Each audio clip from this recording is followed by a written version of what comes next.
Vale, pues la última charla que es ya de, digamos, de la parte de análisis que nos la va a presentar Eduardo Morcillo sobre el modelo eh, depredador-presa. Pues cuando quieras, consigo que esto se esconda bien escondido. Vale. Creo que tienes que clicarle. Ah, Vale. Bueno, yo soy Eduardo Morcillo, que junto a mis compañeros que nos ponen ahí, Ana, Julio y Miguel, realizamos este trabajo de la parte de análisis. Recae un poco sobre mí el orientaros un poco en esta parte.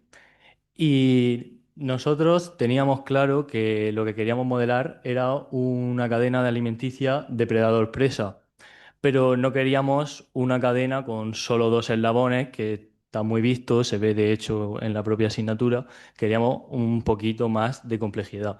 Estuvimos buscando por la red informes, datos y el Instituto del Mar de Perú. Encontramos unos datos que le interesaba a nivel ecológico estudiar esta cadena alimenticia de aquí. Esta cadena es interesante puesto que estudia la cadena alimenticia de la anchoveta, el cual se recibe un gran peso económico en una de las zonas de Perú. Entonces querían ver qué implicaciones tenían la pesca en el ecosistema y en el equilibrio del mismo. La cadena trófica se presenta aquí, tiene tres eslabones, tres niveles, donde el primer nivel es el fitoplancton, un tipo de microorganismo, el fitoplancton, el cual sirve como base de alimento para los otros dos niveles de la cadena. O sea, el segundo nivel, que es el zooplancton, se alimenta del fitoplancton y a su vez es depredado por la anchoveta. La anchoveta depreda tanto al fitoplancton como al zooplancton. Entonces, este es el contexto un poco general que tiene el modelo. Claro, estos modelos se hacen a partir de ecuaciones diferenciales. Las ecuaciones diferenciales de nuestro modelo fueron estas de aquí. Cada una representa la variación respecto del tiempo que tienen las poblaciones de fitoplancton, zooplancton y anchoveta, como indican las iniciales. Y se pueden diferenciar diferentes tipos de sumandos. Por ejemplo, el primer sumando del fitoplancton hace referencia al crecimiento logístico, que imagino que habéis visto en clase ese tipo de crecimiento. Es un crecimiento en el que crece de manera exponencial, pero se satura, puesto que una especie se basa también en el ecosistema en el que está y no puede reproducirse de manera infinita si no tiene ciertos alimentos y tal. Entonces, se utilizó el crecimiento logístico para el crecimiento de la población del fitoplancton, y luego las relaciones depredador-presa se utilizó una respuesta funcional de tipo Holding 2, que son eh, estas de aquí. Esta, por ejemplo, modela la depredación del fitoplancton por parte del zooplancton, y esta de aquí por parte del anchoveta. Los coeficientes estos es la tasa de depredación, que va en función de la cantidad de población que haya de cada uno. A diferencia, en las otras ecuaciones diferenciales que modelan las otras dos poblaciones, no hay un crecimiento logístico, puesto que el crecimiento de estas poblaciones depende de la depredación de las otras especies. Se obtiene un beneficio a la hora de depredar, que es lo que permite a la especie reproducirse. Eso, como vemos aquí, este es el beneficio que obtiene el zooplancton a la hora de depredar el fitoplancton, y aquí este es el del anchoveta respecto al fitoplancton y el del anchoveta respecto al zooplancton.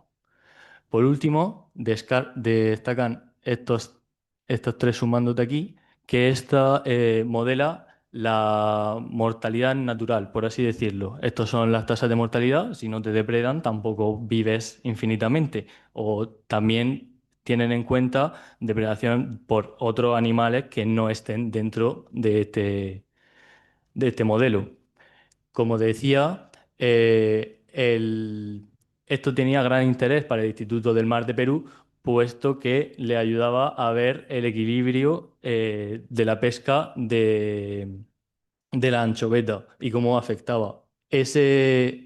Esa acción de la pesca se introduce dentro de la tasa de mortalidad de la anchoveta.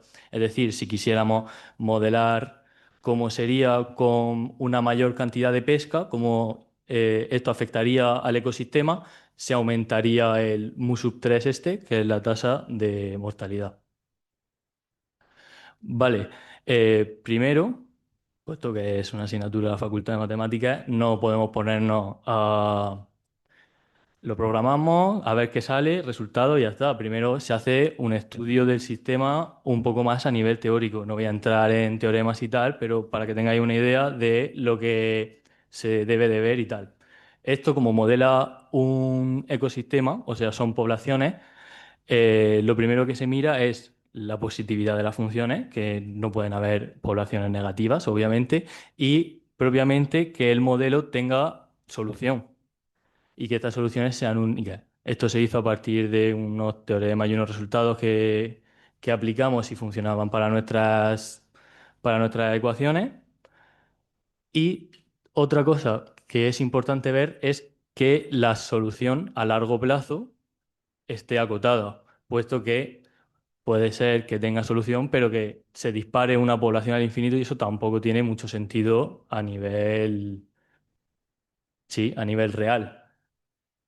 Por tanto, se estudió hacia dónde tendía la suma de todas las poblaciones y se vio que este estaba limitado por este término de aquí, que R es el crecimiento que tiene el crecimiento logístico, no sé si lo habéis podido ver allí en las ecuaciones, es la tasa de crecimiento del fitoplancton, la K es el coeficiente de saturación, si la población de fitoplancton llegara a ser la cantidad K, esto se anula, todo este término se hace cero y por tanto deja de reproducirse o de crecer porque ya no podría crecer más.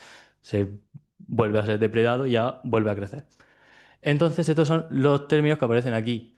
Pero el musu cero es nuevo. El musu cero es el mínimo entre las tasas de mortalidad. El mínimo entre estas tres tasas de mortalidad.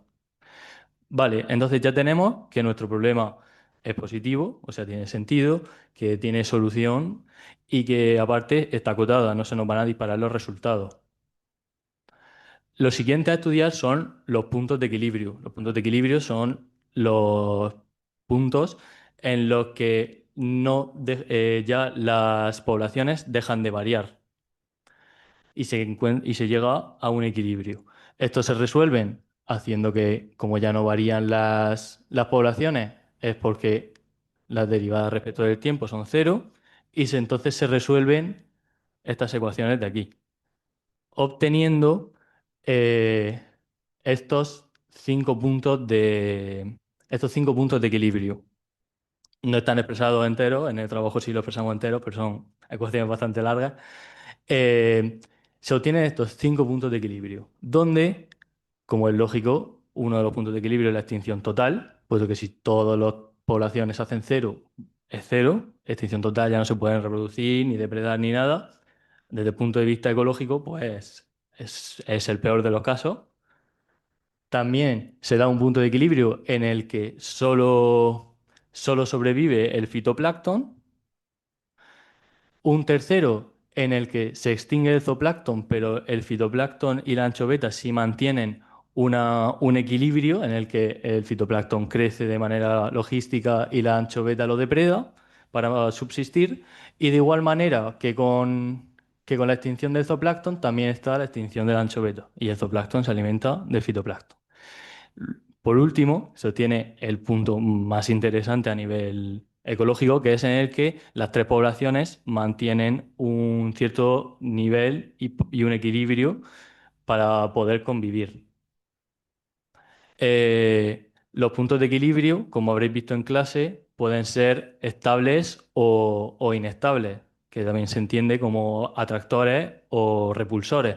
Los puntos atractores son a los que si se acerca la trayectoria va a tender a ese punto, va a ser el equilibrio que alcance, y los repulsores, a no ser que llegue exactamente a ese punto y se quede ahí estancado porque ya no varían las poblaciones, las ecuaciones tienden a empujarlo hacia afuera. Este análisis de estabilidad se hace a partir de la matriz jacobiana, de los autovalores de la matriz jacobiana, y nosotros utilizamos el criterio de Routh-Hurwitz, espero haberlo dicho bien, sobre el polinomio característico que nos salía de la matriz jacobiana, donde si se cumplía esto, entonces ese punto es localmente estable. Después de hacer los cálculos, nos salía que el único punto que era estable era en el que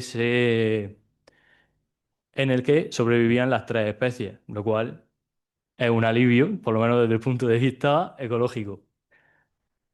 Posterior a esto, también habréis visto en clase que a largo plazo, pueden suceder lo que se llaman órbitas periódicas, que es no hay un punto como tal hacia el que tienden las poblaciones, pero sí que se regulan. Por ejemplo, supongamos que hay mucho zooplancton, por tanto la anchoveta lo depreda mucho, baja y crece también la población de anchoveta, baja el zooplancton porque hay mucha anchoveta, vuelve a bajar la anchoveta porque tal, y entonces se genera una órbita.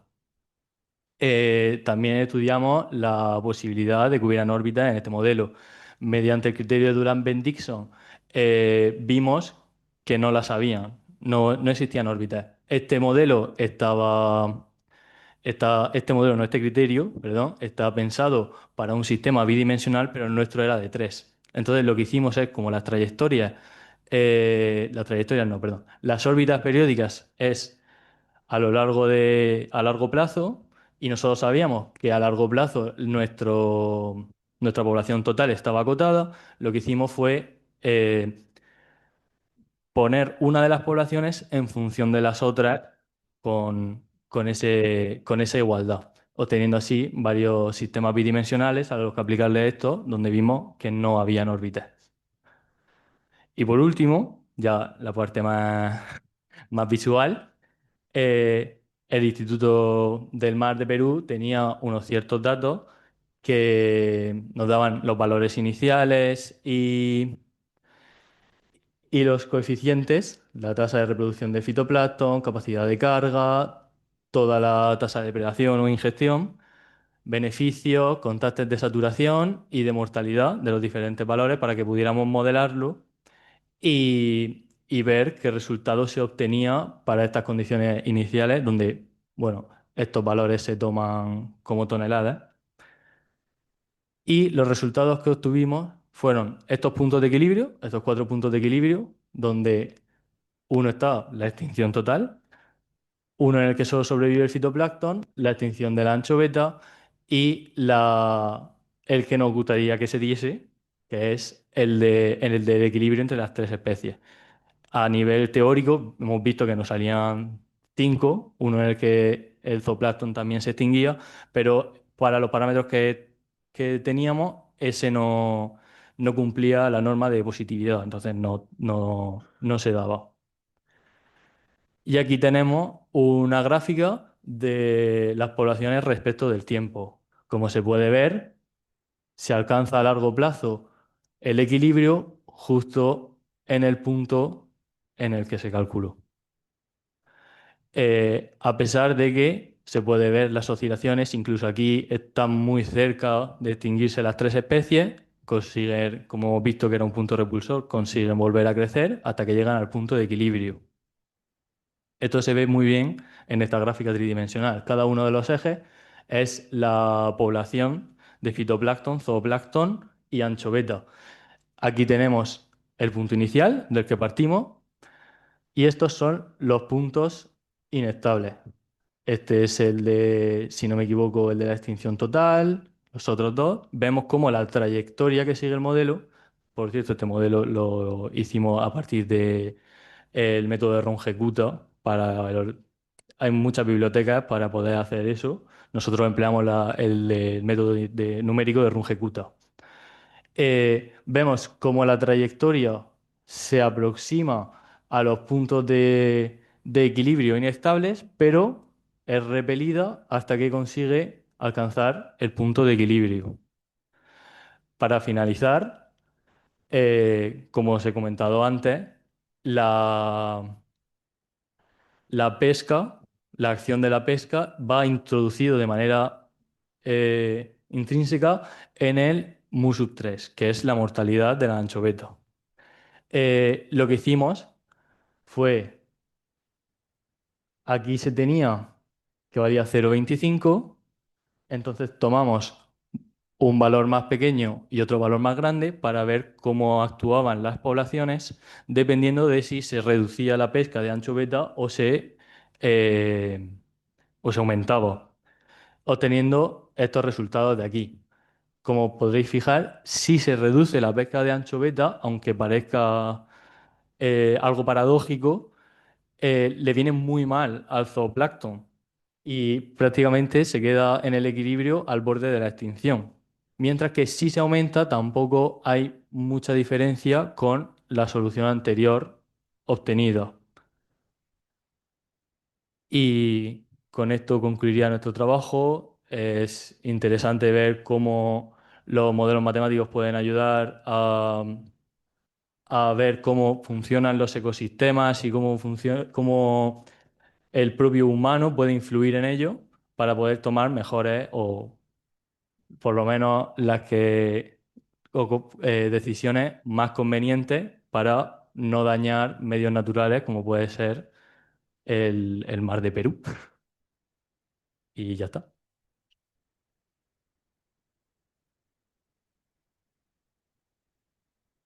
Muy bien, pues tenemos también tiempo pues, para alguna pregunta que le queráis hacer. El Instituto de Perú no tenía datos históricos de poblaciones para poder ver si el modelo ajustaba bien o no. Nosotros como tal no encontramos datos históricos.